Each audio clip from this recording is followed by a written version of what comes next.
Ամերիկյան շրջագայությունից Լուսինեն վերադարձավ հոգնած ու երջանիկ։ Նա ոչ միայն կարողացել էր նվաճել սփյուռքահայության սերը, այլև սիրտը։ Ես երբեք չեմ մոռանա իմ ճամփորդությունը, պատմում էր Լուսինեն։ Մեզ դիմավորեցին ինչպես հարազատների, եւ մինչև վերջ էլ մենք շրջապատված մնացինք ամերիկահայերի տաք շնչով։ Իմ համերգները բազմամարդ էին։ Մարդիկ գալիս էին երկրի ամենահեռավոր ծայրերից։ Կային մարդիկ էլ, որ ուղեկցում էին մեզ։ Վազքի մեջ էինք, օդանավից օդանավ, քաղաքից քաղաք։ Չնայած հոգնությանը, մենք ամեն ինչ սիրով էինք անում։ Չեմ հիշում մի դեպք, որ ուշացումով սկսեինք համերգը։ Ամերիկահայերը սիրալիր ջերմ մարդիկ էին։ Նրանք մեզ տարածիորեն գուրգուրում էին։ Արցունքները, հուզումները, ծաղիկները, ծափերը միախառնվում էին դահլիճներում սեղանների շուրջ։ Հիշում եմ, մի անգամ Մարիանան մի սքանչելի խոսք ասաց Դեթրոյթում։ Երբ Ամերիկա էի գալիս, մտածում էի, թե ինչպես պիտի անցնեն մեր օրերը այդ օտար երկրի մեջ։ Ուրախ եմ հայտնելու, որ առաջին օրվանից մենք մեզ գտանք հարազատների շրջանում։ Մենք այլևս օտարության զգացում չունեինք մեր մեջ։ Դուք մեզ այնքան ջերմ ու հոգացությամբ ընդունեցիք, որ մենք մեզ շատ մոտ էինք զգում հայրենիքին։ Ամերիկահայ գաղութը անչափ ոգևորեց մեզ իր հայկականության տաք զգացումներով։ Շնորհակալիքի այս խոսքը տպագրվեց լրաբեր թերթում։ Մեր համերգները ամերիկահայերը լսում էին արտակարգ ուշադրությամբ։ Մի անգամ ուստրի մշակութային ընդարձակ սրահում ելույթ ունենալիս տարօրինակ դեպք պատահեց։ Սովորաբար առաջին երկու երգերը ես կատարում եմ առանց նվագակցության։ Երբեմ դուրս եկա, դահլիճը կիսախավարի մեջ էր։ Ծափահարություններից հետո գրեթե մթնեցվեց։ Ես սկսեցի սուրբ-սուրբը։ Հանկարծ ականջիս է հասնում դահլիճի կիսաշշուկ անհանգստությունը, եւ թվում էր, թե հավաքվածները թողնում են դահլիճը։ Մի պահ հուզվեցի, բայց այդ էլ անցավ, եւ ես շարունակեցի երգել։ Երբ վառվեցին լույսերը, պարզվեց, որ ներկաները ոտքի կանգնած են լսել իմ երգը։ Դա իմ շնորհը չէր, դա հայ երգի հանդեպ կարոտյալ հայության հարգանքի տուրքն էր։ Ունկնդիրները նույնքան, որքան ես կապված էինք մեղեդու մեծախորհուրդ գեղեցկության հետ։ 1969-ի սեպտեմբերից սկսվեց նոր համերգաշրջան։ Լուսինեին կարելի էր տեսնել ամենուրեք։ Կոմիտասի 100-ամյակը նշում էին ամբողջ միությունում։ Մեծ միջոցառումներ էին ծրագրել Հայաստանի կոմպոզիտորների միությունը, կուլտուրայի մինիստրությունը, ՀՍՀ արվեստի ինստիտուտը, գրողների միությունը։ Մարտին տված կոմիտասյան համերգը Լուսինեն կրկնեց սեպտեմբերին եւ հոկտեմբերին։ Լեփլեցուն դահլիճներում ծփում էր իսկական արվեստի երջանկությունը։ Ամեն ինչ արվեստի մեջ կոմիտասով էր լցված։ Առաջին անգամ լույս տեսավ կոմիտասի բանաստեղծությունների ժողովածուն, վերահրատարակվեց 1000 ու մի խաղ ժողովրդական երգարանը, ապա մեծ երգահանի երկերի ժողովածուի 3-րդ հատորը։ Մի փոքր առաջ վերահրատարակվել էր Պարուր Սևակի անլռելի զանգակատունը Գրիգոր Խանջյանի հոյակապ նկարազարդումներով։ Լևոն Միրիջանյանը հրապարակ հանեց իր երգի հովիվը պոեմը գեղեցիկ բանաստեղծական հնչականության մեջ եւ ինքնօրինակ մտահղացումներով։ Վլադիմիր Վարդանյանը կոմիտաս էսսեն, տպագրվեցին հուշեր, երաժշտագիտական ուսումնասիրություններ, ելույթներ, կոմիտասական մեծարժեք ժողովածուի առաջին հատորը։ Մամուլը, ռադիոն, հեռուստատեսությունը շնչում էր կոմիտասով։ Նոյեմբերյան օրերը լարված էին եւ հագեցած Լուսինեի համար։ Ամենուրեք համերգներ, ելույթներ եւ շատ հաճախ խորենի հետ։ Կոմիտասի 100-ամյակին նվիրված հոբելյանական համերգին ներկա էր ՍՍՀ երաժշտական մտավորականության ընտրանին։ Եկել են երկրի տարբեր ծայրերից, բոլոր հանրապետություններից եւ մեծերը։ Ժամանակակից ռուս խոշոր կոմպոզիտոր եւ մանկավարժ Դմիտրի Կոբալևսկին այդ օրերից քաղած իր տպավորությունները տպագրեց Սովետսկայա կուլտուրա թերթում։ Կոմիտասյան հանդիսությունները Երևանում առինքնեցին մեզ։ Ում բախտ էր վիճակվել դրանց մասնակցել, կարող է հավաստել, որ ունեցավ հուզիչ զգացումներ եւ լուրջ մտածումներ։ Ուղիղ ինքնաթիռից ես ընկա հեքիաթային գեղեցկության եւ բանաստեղծականության աշխարհը հայկական ֆիլհարմոնիայի համերգադահլիճը։ Լուսինե Զաքարյանը երգում էր կոմիտասի երգերը։ Մեկը մյուսի ետևից մեր առջև ծավալվում բացվում էին երգային հրաշք պոեմները, շարականները, կռունկը եւ վերջապես կոմիտասյան ստեղծագործության մարգարիտը Անտունին։ Ապշեցուցիչ վարպետությամբ եւ ոգեշունչ իմաստությամբ իր անթերի գեղեցիկ ձայնով Լուսինե Զաքարյանը բացում էր կոմպոզիտորի հոգևոր բազմահարուստ աշխարհը։ Դրանք իսկական մեծ արվեստի հետ հաղորդակցման երջանիկ րոպեներ էին։ Համերգադահլիճը իրոք վերածվել էր վսեմ ու բարձրագմբեթ տաճարի։ Պարուր Սևակը, որ ամենակնքուր սիրով էր կապված Լուսինեի հետ, այդ օրերին է ասել. Լուսինեն հայ երգարվեստի մեջ նույն դերն ունի, ինչ ճարտարապետության մեջ Թորոս Թորամանյանը։ Բանաստեղծուհի Արշալույս Մարգարյանը կոմիտասական վերնագրով մի քերթված նվիրեց Լուսինեին, ուր կար սևակյան մտքի բանաստեղծական ձևակերպումը։ Դու մայր տաճարը փոխեցիր երգի, եւ երգն աշխարհիկ դարձրիր աղոթք։ Հին աստվածները լացին հրճվանքից, քո մեծ այրումի լույսով վշտահոտ։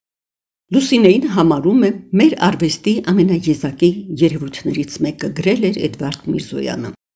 Եվ դա պայմանավորված է նրանով, որ նրան ոչ մեկի հետ չի կարելի համեմատել։ Արդեն 60-ական թվականների վերջերին երաժշտասեր հասարակությունը այդպես առանձնացնում եւ ընդգծում էր Լուսինեի երգարվեստի հենց այդ կողմը՝ բացառիկ ինքնատիպությունն ու անկրկնելիությունը։ 1970-ական թվականների սկզբներին Լուսինեն մեկնեց մերձավոր արևելքի երկրներ՝ Լիբանան, Եգիպտոս, Սիրիա։ Լիբանանահայությունը վաղուց էր սպասում երգչուհուն։ Վերջին շրջանին, գրում էր խոսնակամսագիրը, Լիբանանահայության սպասումը վերածված էր անհամբերության երգչուհի Լուսինե Զաքարյանի ձգձգված այցելության պատճառով։ Նոր տարվա նախօրեին Բեյրութի ամերիկյան համալսարանի Էսպելի հոլ ընթերցակ սրահի մեջ Լուսինեն տվեց Անդրանիկ իր համերգը։ Համերգի ծրագիրը թարմացված էր Կոմիտաս, Ջիվանի, Համբարձում Բերբերյան, Ալան Հովանես, Արմեն Տիգրանյան, Անուշի խելագարության տեսարանը Hamanun օպերայից, Խորենացի ուրախացիր սրբուհի, Նարեկացի Հավուն, Շնորհալի առավոտ լուսո, Կոմիտաս խորուրդ խորին եւ Ակնա օրոր, Եկմալյան հարության մեղեդի, Բաց մեզ հետ, Գովեյա Երուսաղեմի, Սուրբ Սուրբը, ուրախ լեր։ Սրահը լեցնող բազմությունը վերացած էր ուղակի իլուր դարերու խորերեն եկող հայկական սրբազան մեղեդիներում, որոնց մեծագույն մեկնաբանուհին էր Լուսինե Զաքարյանը։ Գրում էր Զարթոնքի թղթակիցը։ Զարթոնքի հունվարյան առաջին համարում տպագրվեց Թութունջյանի Լուսինե Զաքարյանի ձայնն ու արվեստը գնահատանքի խոսքը։ Հայ դասական ու ժողովրդական երաժշտությունը, գրում էր երաժշտագետը, առաջին անգամ լալով մեզի հասավ այսքան մաքուր, այսքան զտարյուն, այսքան պարզացված, մանավանդ այսքան հստակ ու վճիտ։ Թութունջյանը փորձում էր բնութագրել Լուսինեի երգարվեստը զուտ մասնագիտական տեսակետից։ Նրա հիացական խոսքի մեջ կային զարմանալի դիպուկ բնութագրություններ, որոնց արժեքը երևույթը խորքից ըմբռնելու մոտեցման մեջ է։ Ձայն, որ այս անգամ զուտ հայկական է, կառուցողական մեկնաբանություն, որ պարզացված ու ավարտուն հայկական է։ Հնչականության վճիտ ներբերանք, որ խաչքարային է, ներշնչում եւ ապրում, որ գերզգային հայկականությունն է։ Ահա Լուսինեն, երգարվեստի բագինին առջև կանգնած անահիտյան կույսը, որուն ձայնը խունկի նման կբարձրանա, կգրկե մեր վերացած հոգիները ու քուլա կկորսվի շատոնց, 6 դարերն ի վեր կորսված, պիտի ասեմ մոռացված հայու հոգիին մեջ։ Սա մայր հայրենիքի ցրում, օտարության եւ ուծացման ամենակուլ հորձանքներն ընկած հայի ներքին տագնապի զգացումային դիրքերից ասված խոսքն է, որի մեջ ամենանշանակալիցը Լուսինեի երգարվեստի հայապահպան նշանակության ընդգծումն է։ Երգչուհու երգարվեստի հայկականության ընդգծումը մեկ անգամ եւս հնարավորություն էր տալիս երաժշտագետին ազգային գեղարվեստական իսկական արժեքներով հպարտանալու եւ մտածելու, որ հայի մոռացված հոգին կորսված չէ, այլ վերարտնացել է հնամենի խաչքարային նրբերանգներով ու գերզգային ներշնչումների անհունորեն մաքուր արտափայլումներով։ Այդ նույն տեսակետն էր զարգացնում Սորբոնի համալսարանի գրականության դոկտոր Հովսեփ Ճիրյանը Արարատում տպագրած իր հոդվածի մեջ։ Լուսինեն, գրում էր նա, կաճապար է մեզ ուշքի բերելու, մեզի վերադարձնելու։ Բավական արժեքավոր էին նաև Գրիգոր Քյոսյանի դիտումները խոսնակի մեջ։ Ամերիկացիները, ասում էր նա, ունեցան իրենց սևամորթների հատուկ հոգևոր երգերի միջազգային ճանաչում գտած 1-2 ներկայացուցիչներ։ Մենք ունեցանք մեր Լուսինեին։ Այս պարագային ձայնը ու մեկնաբանությունը կդադրինը լալե միայն գեղեցիկ, հեշտալուր, ճիշտ կատարյալ քնքուշ թավշային կամ բյուրեղյան։ Այդ բոլորին թերևս կարելի է անդրադառնալ, երբ վերջացել է երգը, երբ վերջացել է մոգական թմբիրն ու վերացումը։ Այստեղ կարևորը հենց այդ մոգական թմբիրի ու վերացումի պատճառներն հասկանալն է։ Լուսինեն գրում էր Քյոսոյանը, ունկնդրին ներհայեցության է մղում եւ նրա ապրումը վերածում վերապրումի։ Նա ոգեղյացնում է երգը եւ գերազանցորեն ապրում երգի վերացարկված իրականության մեջ։ Այդ է պատճառը, որ միայն գեղեցիկ, հեշտալուր կամ կատարյալ ձայնը չէ, որ մենք լսում ենք կամ ընկալում, այլ ոգու տեսիլների միջով անցած այն խոր հույսերը, որոնք գրեթե անթարգմանելի են կամ անհասանելի։ Լուսինեի համերգներին արձագանքեցին լիբանանյան կենտրոնական պարբերականներից մի քանիսը։ Բոլոր մեկնաբանները ընդգծում էին Լուսինեի ձայնային ու կատարողական հնարավորությունների արտակարգությունը։ Արդարև գրում էր Լ. Օրյանի մեկնաբան Մարս Հենրի Մենը։ Երիտասարդ Լուսինե Զաքարյանը օժտված է սքանչելի, հստակ ու մաքուր, խնամքով մշակված, ամենատարբեր պարտիաների բոլոր դժվարությունները հաղթահարելու ընդունակ, ճկուն դյուրաբեկ սոպրանոյով։ Երաժշտագետը նշում է Լուսինեի կատարումների հարազատությունը եվրոպական այն երգիչների կատարումների հետ, որոնք ամենից առաջ մղվում էին տալու հնչյունի լիակատար գունագեղությունը ի վնաս տեքստի։ Հայ արվեստագետուհին, ասում էր Հենրի Մենը, հաստատեց այդ տեխնիկայի իրավունքը։ Թղթակցություններում շեշտվում էր հայկական հոգևոր ժողովրդական երգերի եւ եվրոպական հեղինակների Քերուբունի, Հենդել, Սակարլատի, Վիլա-Լոբոս, Պերսել Բրիտեն ստեղծագործությունների կատարման գեղեցկությունը։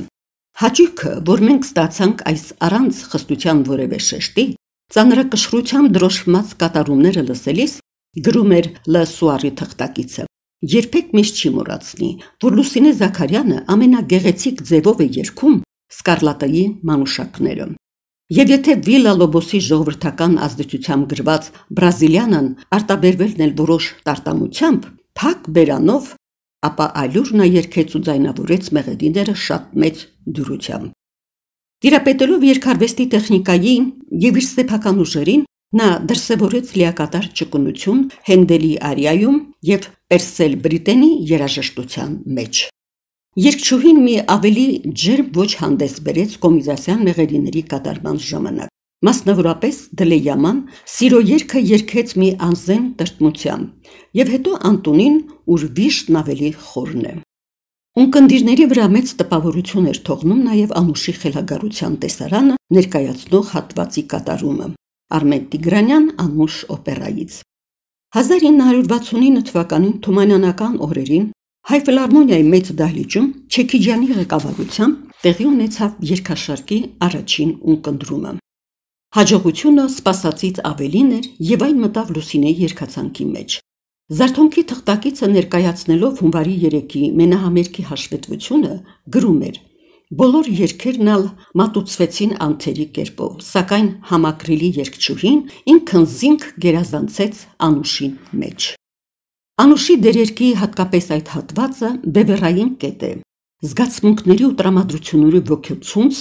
բազմագունեղ անցումների դժվարի մի ճանապարհ, որ Լուսինեն անցնում էր արտափայլելով իր հոգու ամբողջ անմեղունակ մաքրությունը, բերելով մտախռիվ ու արդեն իրականության զգացողության կորստի ծայրաթևում դեգերող աղջկա փլատակվող աշխարհի ողջ զգացումային հարստությունը։ Դաժան իսկության առաջ սպանվել էր սիրած տղամարդը հարազատ եղբոր ձեռքով։ Անուշը ահասարսուր ցնցումներ է ունենում։ Արդեն շաղվել է գիտակցությունը, մեկ առ մեկ կտրվում են մարդկանց հետ կապող բոլոր թելերը։ Հիշողությունը մերթ մթագնում է, մերթ պայծառանում եւ այդ ընթացքում սիրո ու ողբի ինչ տրամադրություններ, նվիրվածության ու կարոտի ինչ զեղումներ են, որ դուրս են թռչում խոշտանգված ու կարևեր սրտից։ Լուսինե Անուշը արտաքին ոչ մի էֆեկտ, ոչ մի արտիստական միզասցեն չէր մշակել։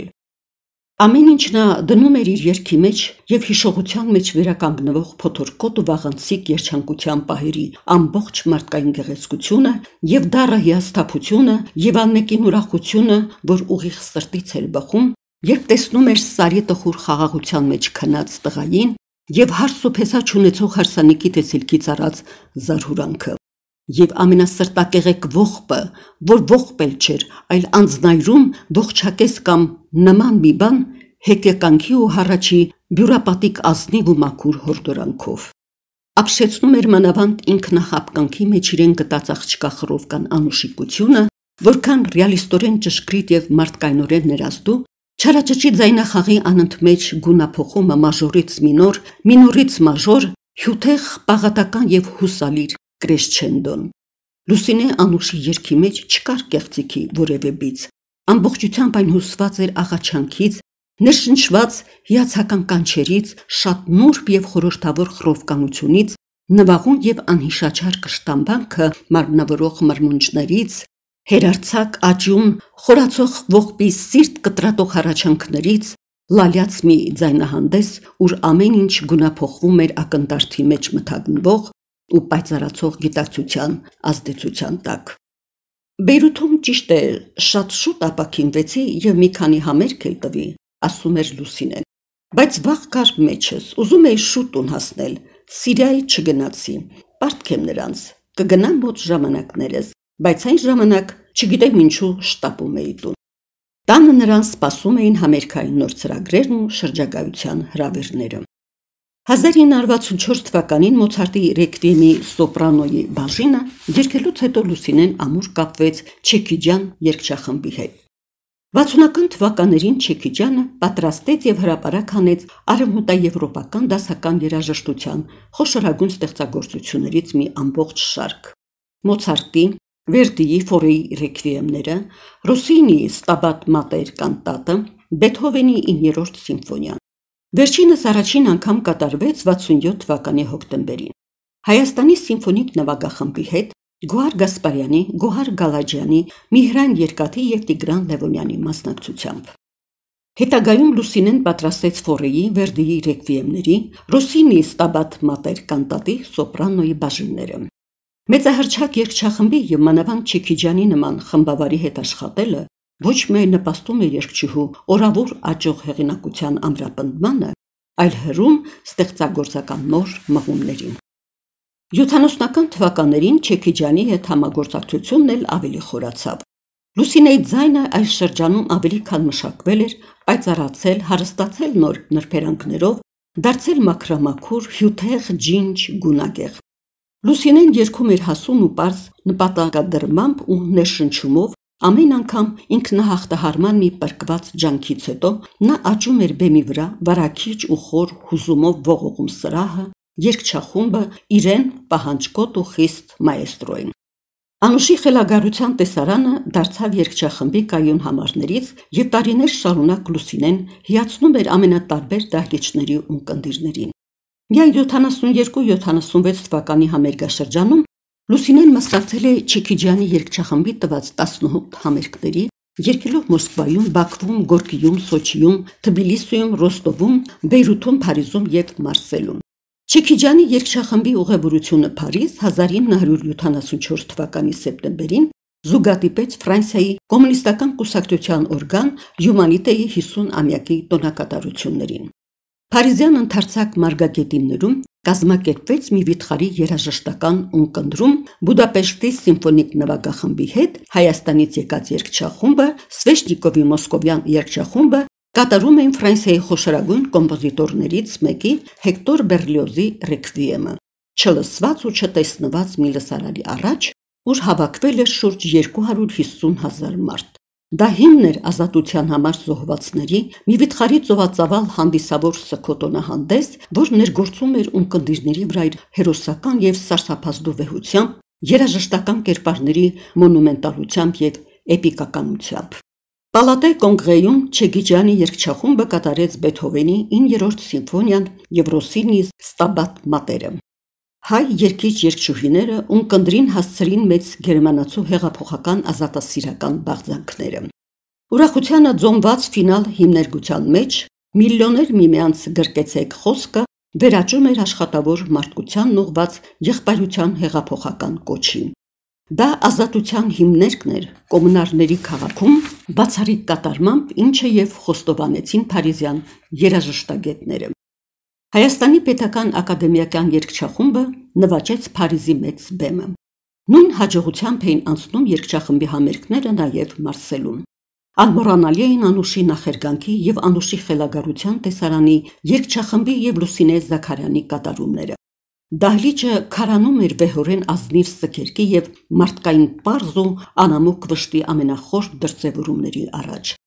Զմայլելի Լուսինե Զաքարյանը, ինչպես գրում էին փարիզյան թերթերը, այստեղ ևս ընդգծեց իր բացառիկ շնորհալիությունը, նրա կատարումների անբռնազբոս պարզությունը, խոր զգացմունքայնությունը, արտակարգ նրբագեղությունը նույնքան հատուկ Չեքիջյան երգչախմբին և իր Չեքիջյանի նախասիրություններին ներդաշնակում են երգչախմբի ոճական ընդհանուր նկարագրին։ 1970-ական թվականների սկիզբը ստեղծագործական բուռն վերելքի տարիներ էին։ Երգչուհին աշխատում էր լարված ու ոգևորությամբ։ Այս տարիներին նրա երգացանկը դարձավ ավելի բազմազան։ Նա ավելի էր մերձենում դասական երաժշտությանը՝ Բախ, Հենդել, Քերուբունի, Բեթհովեն, Մոցարտ, Ֆորե, Կաչինի, Դե Լուկա, Շուբերտ, Գլյուկ, Սկարլատի։ Սփյուռքահայ կոմպոզիտորների ստեղծագործություններին Գուրգեն Ալենշահ, Բարսեղ Կանաչյան, Համբարձում Բերբերյան, Արա Պարթևյան, Նիկոլ Գալանտերյան, Ալան Հովանես և այլն։ Մի ամբողջ շարք պատրաստեց նեգրական հոգևոր երգերից և որ ամենակարևորն է, ժամանակակից սովետահայ երգահանների, իդեմս նրա գտան իրենց ստեղծագործությունների լավագույն կատարողներից մեկին՝ Ալեքսանդր Հարությունյան, Առնո Բաբաջանյան, Էդվարդ Միրզոյան և ուրիշներ։ Արտասահմանյան ուղևորությունները, շրջագայությունները, մեր երկրով մեկ Հայաստանի աշխատավորության համար տված համերգները, գործարաններ, հիմնարկ ձեռնարկություններ, գյուղեր և այլն, վերջապես ելույթները ռադիոյով և հեռուստատեսությամբ նրա համբավը և ճանաչումը իսկապես դարձրին ժողովրդական։ Եկավ բաղձալի օրը։ 1972 թվականի հուլիսի 27-ին ՀՍՍ Գերագույն խորհուրդը Լուսինե Զաքարյանին շնորհեց հայկական ՍՍ ժողովրդական արտիստի պատվավոր կոչում։ Կարճ ժամանակում երգչուհին հասավ հանրապետության բարձրագույն պարգևին։ Տքնաջան աշխատանքը, նվիրվածությունը և զոհաբերության պատրաստակամությունը հայրենիքին և մայր ժողովրդին վարձատրվեցին։ Տասնամյա համերգային գործունեության նա առաջ մղեց ժամանակակից գեղարվեստական զարգացումը և հասավ աննախադեպ հաջողության։ Հրավերները ստացվում էին մեկը մյուսի ետևից, մանավանդ արտասահմանյան հրավերները։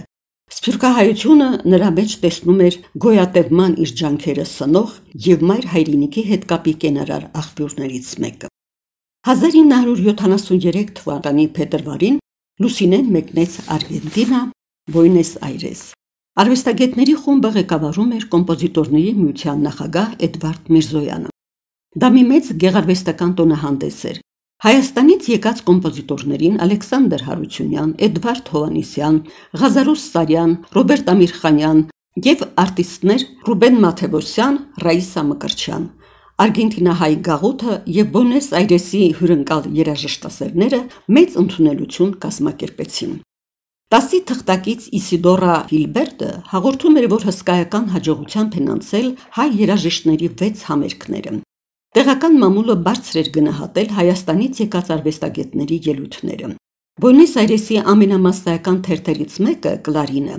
նշում էր, որ հայ արտիստների և կոմպոզիտորների տված մենահամերգները հայտնություն էին Բուենոս Այրեսիների համար։ Դրանք իրենցից ներկայացնում են այն, ինչը չկար Բուենոս Այրեսի երաժշտական կյանքում։ Օրինակ, Լուսինե Զաքարյանի երգը ինչ-որ չլսված բան է, այդ երգչուհու ձայնը անթերի է, հեռու վոկալ խորամանկություններից ու արտակարգ մաքուր երանգներ ունի։ Հայաստանի երաժշտական պատվիրակությունը Արգենտինայից անցավ Ամերիկայի Միացյալ Նահանգներ, ուր նրանց սպասում էր դարձյալ ջերմ ցնցագին ընդունելություն։ Լիտվացի ժամանակակից խոշոր բանաստեղծներից մեկը՝ Էդուարդ Մեժելայտիսը, Լուսինեին նվիրված մի բանաստեղծության մեջ նրա ձայնն ու երգը նույնացնում է Հայաստան աշխարհի հետ։ Այդպես էին ընկալում Լուսինեին բոլորը, աշխարհի որ անկյունում էլ որ հնչել նրա ձայնը։ Այդ ձայնը լրան անդունդից ելած, արձագանք է նուրբ ու խորհրդավոր, արցունք է մանկան սուքուլած և իրիկնային աղոթք է մի խոր։ Նա Զվարթնոցի հրեշտակի պես դռներն է բացում հավիտենության, նա չվերածնվող հին խազ է ասես, և մի խոսք է սուրբ Երկիր Հայաստան։ Երբ 1974 թվականին Հայաստանի պետական երգչախմբի հետ Լուսինեն կրկին հանդես եկավ Բայրութում,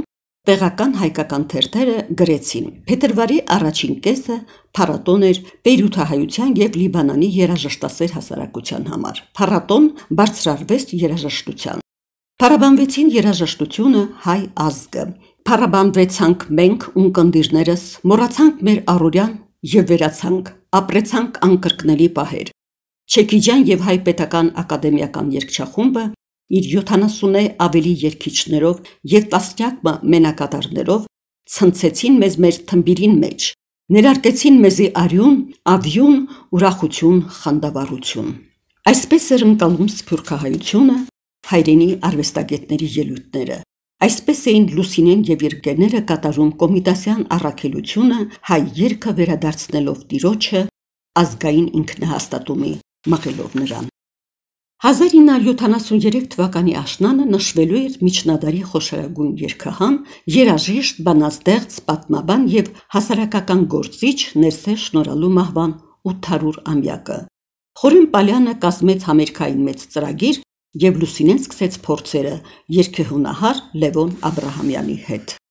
Ինչպես նշում է Ներսես Շնորհալու երաժշտական ստեղծագործության հմուտ ուսումնասիրողը, Կիլիկյան Հայաստանի կաթողիկոսը հորինել է ոչ միայն եկեղեցական, այլև արտապաշտամունքային և ամենայն հավանականությամբ անգամ աշխարհիկ երգեր։ Հայ շարակնոցին Շնորհալին տվել է շուրջ 200 երգ, ապա մեծապես բարեփոխել պատարագի երաժշտական բաղադրիչը, առավել հետաքրքիր են Շնորհալու գանձերի, տաղերի ու հորդորակների երաժշտական դիմանկարի հարցերը։ Նշվում է, որ Շնորհալին մեծապես հետևել է նարեկացիական տաղերգության եղանակներին, այստեղ հատկապես կիրառվել են աշխարհիկ արվեստի եկող հարուստ զարդոլորումները, կշռույթային բազմազանությունը, գործիքային տիպի անցումները։ Ներսես Շնորհալու մահվան 800-ամյակի նվիրված համերգը տեղի ունեցավ Ֆիլհարմոնիայի մեծ դահլիճում 1973 թվականի նոյեմբերի 25-ին։ Ներածական խոսքով հանդես եկավ Խորեն Պալյանը, որի բացատրություններ էր տալիս կատարվող երգերի ու երգաշարքերի մասին, միաժամանակ որոշ համարներում զուգերգում Լուսինեի հետ։ Համերգի առաջին բաժնում կատարվեցին արևագալի և վարդանանց շարքերը, ինչպես նաև արտապաշտամունքային մի քանի երգեր։ Նորահրաշ պսակավոր երգշարականը նվիրված 451 թվականի ավարայրի ճակատամարտում զոհված հայ ռազմիկներին ու զորապետներին հնչեց ամենագեղեցիկ զուգերգությամբ։ Հեռավոր ժամանակների մշուշի միջից ելնում էր համաժողովրդական հերոսի Վարդանի սրբացված կերպարանքը։ Վարդան քաջ նահատակ, որ վանեցիր զ թշնամին, վարդագույն արևամբդ քո պսակեցեք զ եկեղեցին։ Արեգակն արդարության ի Հայաստան ծագյալ շարականը հնչում էր էպիկական հանդարտությամբ ու վեհությամբ։ Շնորհալին երգի մեջ դարձյալ փառաբանում էր Վարդանանց հայրենանվեր նահատակությունը, բայց և գծում ուրացող դախարարների և պարսից դժանարքայի կերպարները։ Չարության հետ գործակցելով և չարության մեջ սուզվելով գազանացել էր թագավորը, ասում է նա, իսկ հայրենիքն ու հավատը ուրացողները աղտակցաբար արտասվում էին։ Հուզական խոր հագեցվածությամբ կատարվեց նաև կանոնիստեղի մանկունքը, արիացյալքը։ Հոգևոր ներուժի արտափայլումը ոգեղիացնում էր երգը, բարձրացնում հայրենասիրական վեհ փորձկոմի գագաթը։ Ավելի խոր ու հուզիչ էին արևագալի շարքի երգերի կատարումը։ Լույսի հնորյա փառաբանումների մեջ Շնորհալին դրել է քրիստոնեական մաքրագործումի հարատև ու մշտական ձգտումը։ Լուսինեի մեկնաբանությամբ դա մարդու իսկական էության խոր դրաման է։ Շնորհալիական մեղեդիներում նա հատկապես գտել էր դրաման ավելի քան ակտներև դարձնելու ձայնաարտահայտչական և քնարական երանգներ։ Ըստ երևույթին հեթանոսական շրջանի երաժշտությունն ունեցել է ավելի մեծ մի բան, քան աշխարհիկ հուզառատությունը, որովհետև Լուսինեի կատարումներում այդ երաժշտությունը, մեղեդիները, հնչում էին հոգևոր ինքնազննումի և կատարելագործման սևեռուն մտայնության ամբողջ հարստությամբ։ Պարզ ու պայծառ հնչում էր առավոտ լուսոյի անպաճույճ մեղեդին, Էջմիածնում պահպանված հնագույն տարբերակներից մեկը զարթումի հոգևոր կենսախնդությունը արտահայտելով։ Լուսինեն առավոտ լուսում կատարում էր կոմիտասյան գեղեցկական երգերի հանգով, և դա միանգամայն ճշմարիտ մեկնաբանություն էր, քանի որ հնորյա մեհենական երգի տարրերը ներհյուսված էին մաքրագործումի անկեղծ խոստովանության հետ։ Լուսինեն միջնադարյան երգը ներկայացնում էր որպես ինքնակա գեղարվեստական միավոր։ Այդ է պատճառը, որ երգը առաջին հերթին ընկալվում է 20-րդ դարում ապրող մարդու զգացումային ինտելեկտուալ աշխարհի դիտակետից, քան վաղնջական հավատի սահմանագծումների մեջ։ Մարդկային տառապանքը որպես լույսի և սիրո հավերժական որոնում ընդհանրական թեմա է շնորհալու շարականներում ու տաղերում։ Աղոթք աղաչանքի պարզոք տողերում զգացվում էր ինքնաազատագրման համար տառապող մարդու մեղմ բարությունն ու բարոյական մաքրությունը։ Անձից բողոքող այս տառապյալը, որ թվում է կորստյան է մատնվել, իդեալի ու կատարյալի հանդեպ ունեցած անխառն և մեծ կրքով բարձրանում է ինքն իրենից և մերձենում է նույն այդ իդեալին ու կատարյալին։ Հոգևոր երգի այսօրինակ ըմբռնման մեջ է դրսևորվում Լուսինեի կատարումների բովանդակ գեղեցկությունը։ Ինքնամոռաց վերացումներում երգչուհին հաճախ է մերձենում բարոյականն ու կատարյալը երաժշտական կերպարավորումներում մարմնավորելու այն սահմանին, որ կապում կաշկանդում է ամբողջ դահլիճը միասնական համազգացումի ուրախությամբ։ Այս համերգի ծրագրային խնդիրներից մեկն էլ հայոց պատարագի ճոխացման և բարեփոխման գործում շնորհալու ունեցած նշանակալից դերի ընդգծումն է։ Մակար Եկմալյանի մշակմամբ ամեն հայր սուրբ և օրհնությունը շարական Հարությանը կատարվում էր բոլորովին նոր մեկնաբանությամբ։ Առհասարակ այս օրհնությունները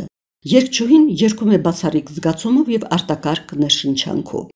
Այդ օրը նա մեղեդու զուլա լուսավոր տարածությունները բացում էր այնպիսի մեղմությամբ, որ թվում էր, թե տիեզերական հեռուներից է գալիս պաղատանքի ու սիրո հավիտենական կանչը։ Լուսինեն հատուկ սիրով էր կապված Լենինգրադի երաժշտասեր հասարակայնության հետ։ Ուր էլ որ գնար, որ երկրում էլ որ լիներ, նա աշխատում էր յուրաքանչյուր համերգաշրջանի գոնե մեկ անգամ այցելել Լենինի անունը կրող արվեստի ու գեղեցկության այդ քաղաքը։ 60-ական թվականների առաջին այցելությունը Չեքիջյանի հետ էր։ Այն ժամանակ հատկապես բարձր գնահատվեց նորահայտ տաղանդի վոկալ ընդունակությունները Մոցարտի ռեքվիեմի սոպրանոյի բաժինը կատարելիս։ Այնուհետև Լենինգրադը դարձավ երգչուհու խոր հուզումների ու սպասումների հետ կապված տենչանքի քաղաք, ուր մղվում էր հարազատության անկորուստ ու թանկ մի զգացումով։ Առաջին մենահամերգը Լենինգրադում 1970 թվականի սեպտեմբերին էր Գրինկայի անվան ֆիլհարմոնիայի փոքր դահլիճում։ Այնուհետև այդ համերգները դարձան ամենամյա։ Լուսինեն խստապահանջ լենինգրադյան երաժշտասերին հարկադրեց մեկ անգամ ևս հիանալ ու վերապրել կամերային երգեցողության գեղեցկություններով։ Այդ երգչուհու մեջ ամեն ինչ հարմոնիկ է, գրում էր երգչուհի և երաժշտագետ Այելիտա Պրիեժժայան։ 1972 թվականի փետրվարի 1-ին Էնգելհարդի անվան ֆիլհարմոնիայի դահլիճում Լուսինեի տված համերգը անցել էր չափազանց մեծ հաջողությամբ։ Ունկնդիրները ջերմորեն էին դիմավորել հատկապես Ռախմանինովի վոկալիզը և Պերսել Բրիտենի երաժշտության կատարումները։ Լուսինեի ձայնի տաք, պայծառորեն թեթև ջրաներկային գույները վոկալիզը դարձնում էին անհունորեն խոր ու գեղեցիկ։ Լուսինեն երգել է 16-17-րդ դարերի իտալական երաժիշտ Լուցիի Ավե Մարիան, Եկմալյանի Սուրբ Սուրբը, Ամինի Արիանբելինիի Սոմնամբուլա օպերայից։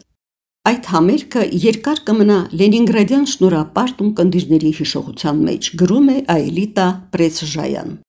Պերսել Բրիտենի երաժշտությունը Լուսինեն կատարել էր տաղանդավոր երգեհոնահար Անաստասիա Բրաուդոյի նվագակցությամբ։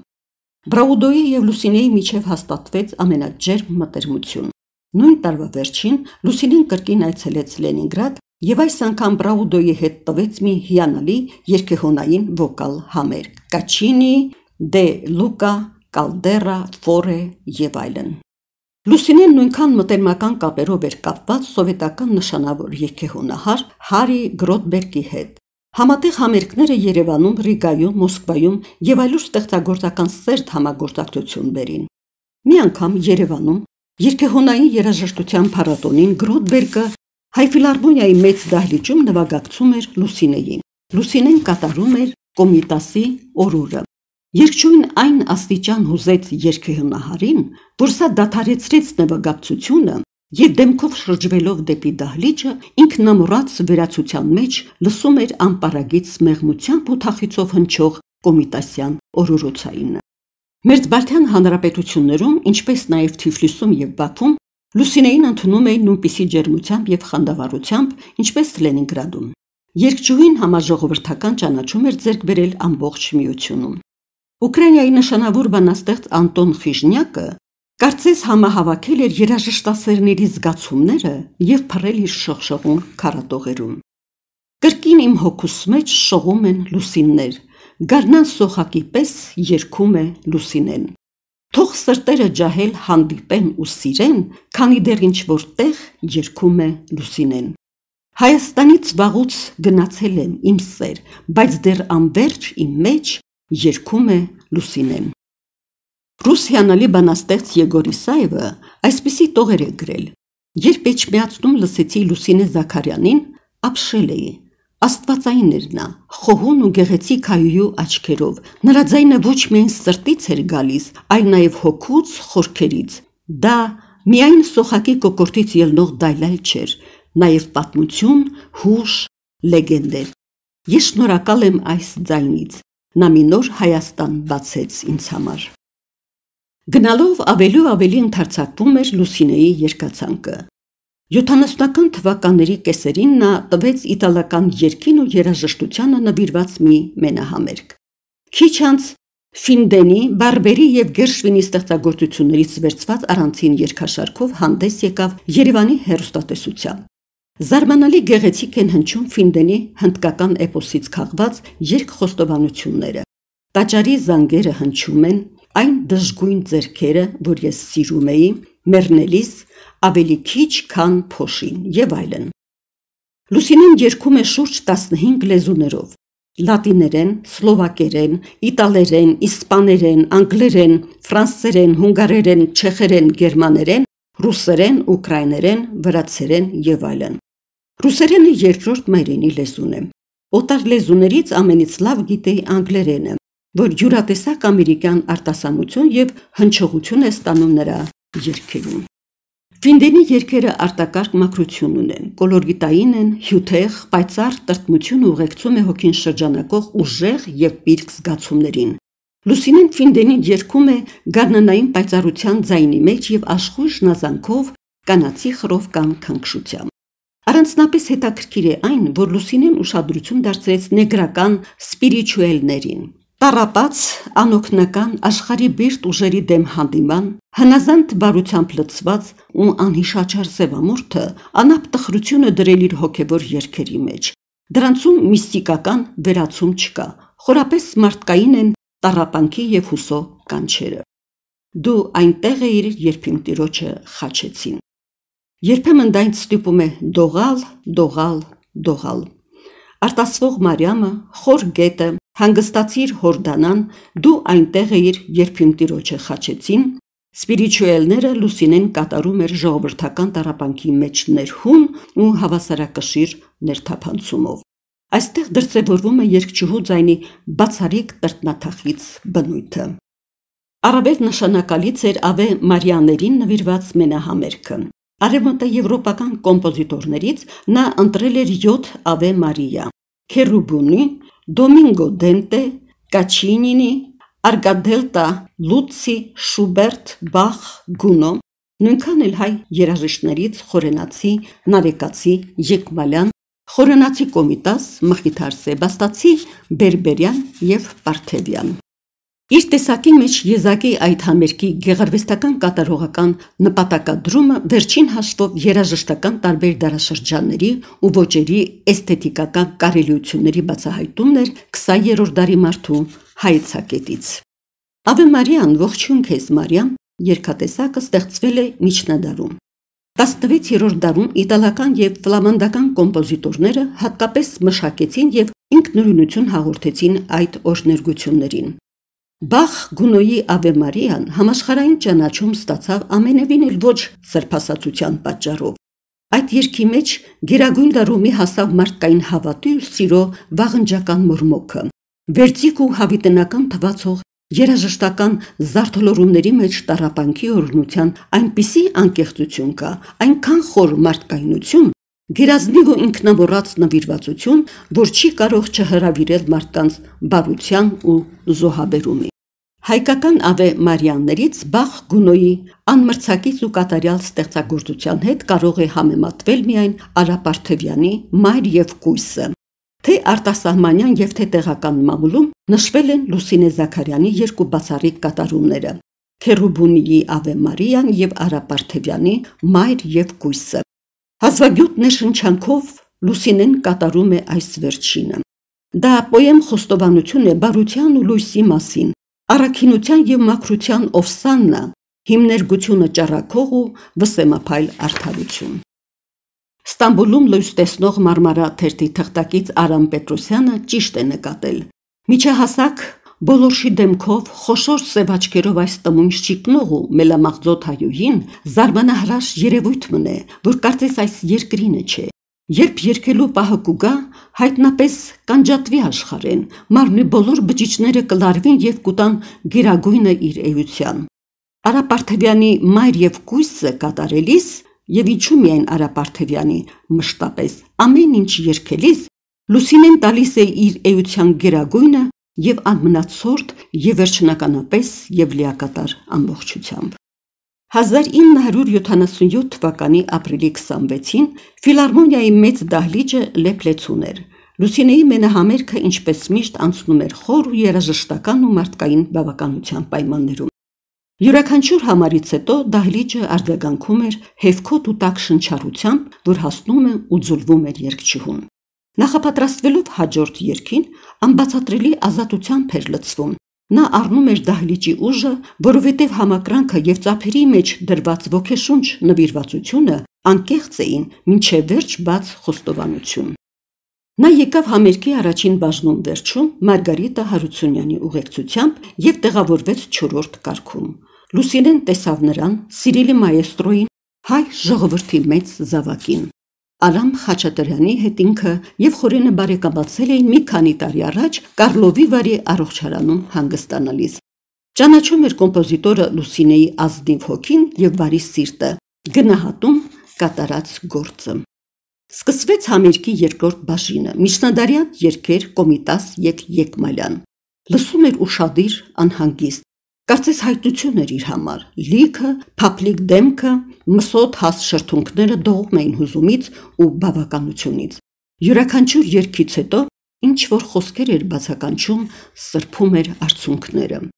Մարիաննայի ռոյալը ծածկված էր ծաղիկներով, բաց երկնագույն շրջազգեստով, կապույտ զմրուխտե ականջողերով, շիկնած ու վայելչատես Լուսինեն ծաղիկների միջից ջոկում էր ամենալավերը։ Դահլիճը թնդում էր ծափերի որոտից։ Ծաղիկների մի հսկա խուրձ գրկին մոտեցավ բեմի առաջամասին և սկսեց ծափահարել, դեմքով ցույց տալով մեծ կոմպոզիտորին։ Արամ Խաչատրյանը մոտեցավ Լուսինեին։ Երբ երգչուհուն համբուրելուց հետո ծաղիկները ձեռքին նա դեմքով դարձավ դեպի դահլիճը, ծափահարությունների փոթորիկը սուրաց կատաղի վերելքով։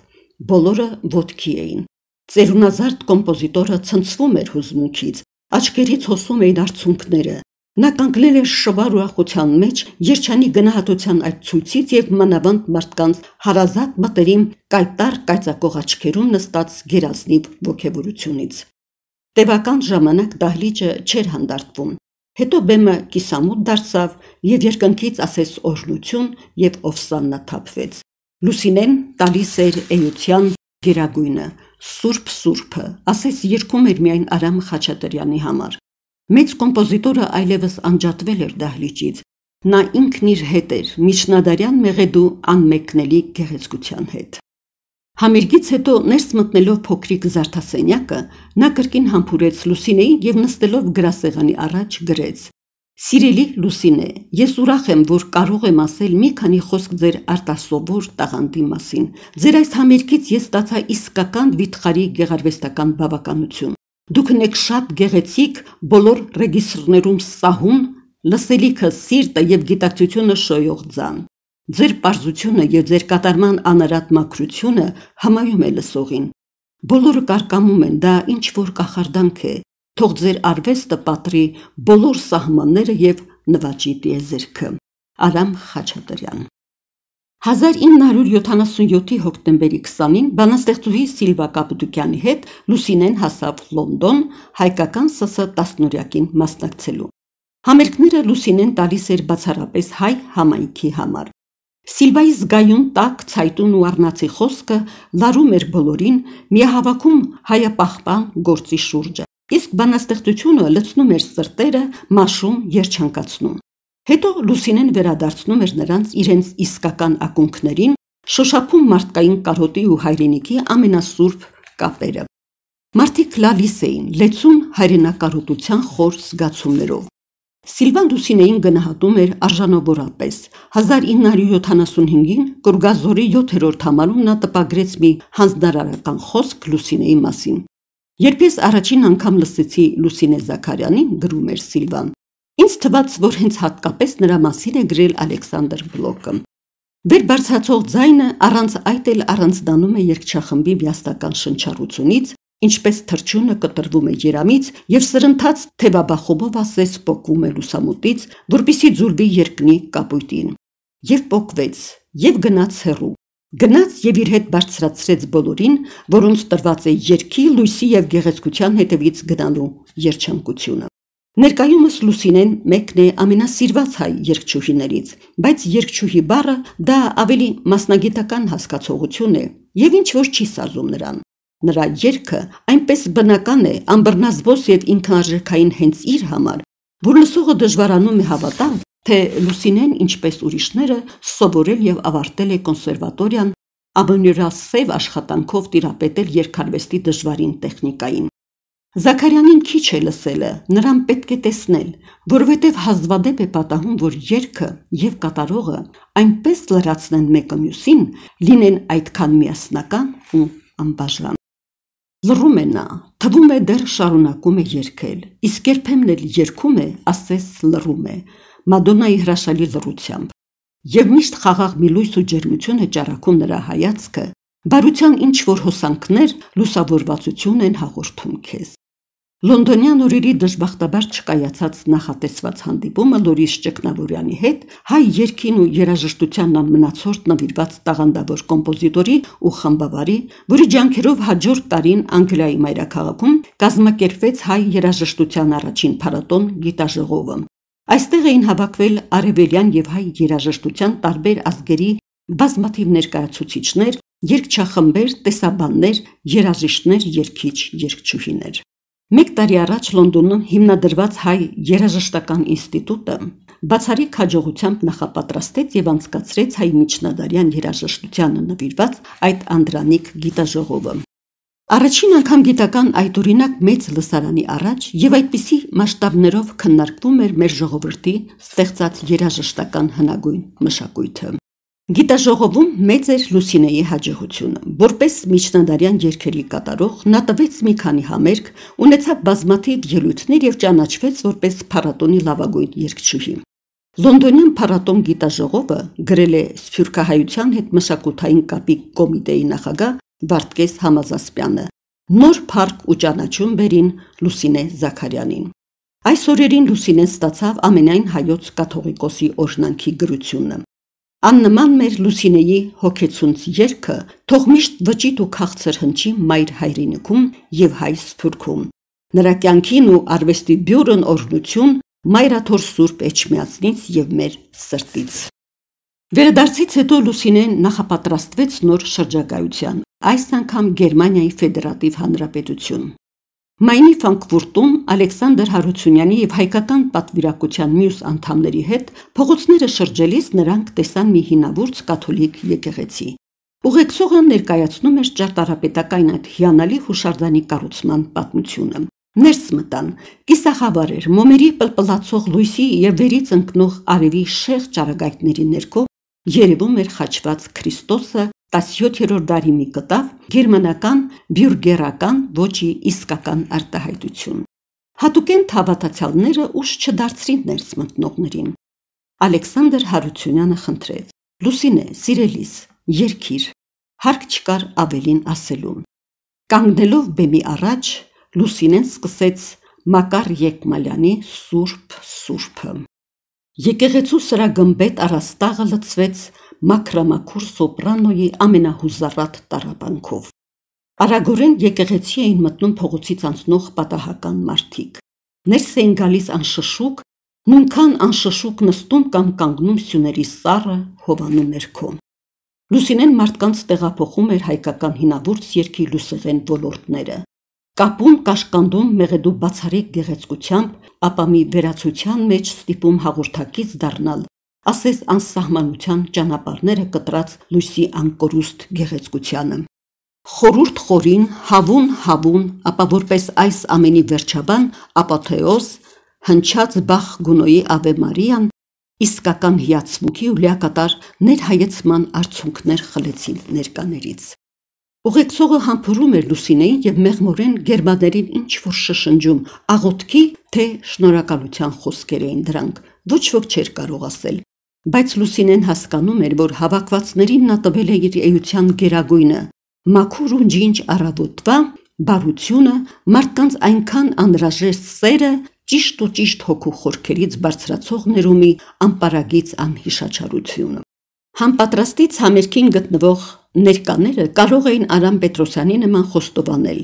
«Վատասերած աշխարհին մեջ իչքան հուսադրիչ անակնկալ մնե, սակայն երբ մեր ճամփուն վրա կհանդիպինք բացառիկ էակներու, որոնք մեզմե կվանեն կասկածն ու դառնությունը և մեր հոգին կպարուրեն սփոփանքի անսահման երջանկությամբ»։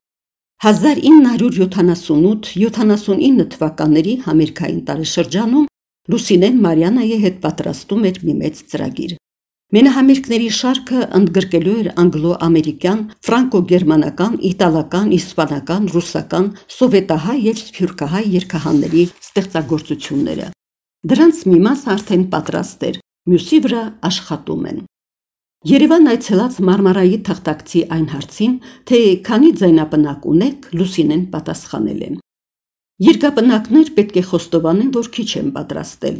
Ցարդ ունեցել եմ 3 մեծ և 2 փոքրիկ ձայնասկավառակ, ընդհանուր թվով մոտ 30 երգ։ Շուտով Մելոդիա ֆիրման հրապարակ կհանի իմ նոր երկապնակը»։ Լուսինեն տվել է 200-ից ավելի մենահամերգ, իսկ ելույթների թիվը անցնում է 1000-ից։ Նոր շրջագայությունները Եվրոպայում, Միության մեջ ամենօրյա աշխատանքը Երևանի ռադիոյի և հեռուստատեսության պետական կոմիտեում, որի մեներկչուհին էր 70 թվականի փետրվարից, մենահամերգները, ելույթները, հանրապետության քաղաքներում և շրջաններում, փորձերը, պարապմունքները, մասնակցությունը Էջմիածնի Մայր տաճարի երգչախմբի աշխատանքներին Լուսինեին գրեթե զրկում են ազատ ժամանակ ունենալու հնարավորությունից։ Եվ չնայած դրան, նա հասցնում է լինել բարեկամների և հարազատների հետ, այցելություններ տալ և հյուրեր ընդունել, երբեմն մենակ մնալ իր փոքրիկ, նկարներով ու ծաղիկներով լի բնակարանում, Երևանի օպերայի շենքի հարևանությամբ Սահակ Տեր-Գաբրիելյան փողոցի անաղմուկ անկյունում։ Ես այցելեցի նրան այն օրը, երբ վերադարձել էր ՀՍՍ Գերագույն խորհրդի դահլիճից հայկական ՍՍ պետական մրցանակ ստացած։ Ոսկյա մեդալը փակցրել էր կրծքին, նստել սեղանի մոտ, ձեռքերը ծնոտին հենած։ Այս մեդալի վրա երևում են հասկեր և մասիսները։ Հայրենիքիս խորհրդանշանն է դա, մեր հացը և տունը, որ մեր պետությունն է և մեր ուժի նշանը։ Հետո վեր կացավ, մոտեցավ դաշնամուրին, փորձեց ձայնը, վերցրեց տոնայնությունը և սկսեց. «Հայաստան երկիր դրախտավայր, դու մարդկայնոց եղի օրրան, դու և բնիկ իմ հայրենիք, Հայաստան, Հայաստան, Հայաստան»։ Ծավալվում էր մեղեդին, զրնգոցով դիպչում պատուհանին, դուրս թռչում փողոց և անցորդները կանգ էին առնում լսել լուսինեական անկեղծության ու մաքրության միջով անցնող ոգևորության և հիացմունքի հիմներգությունը։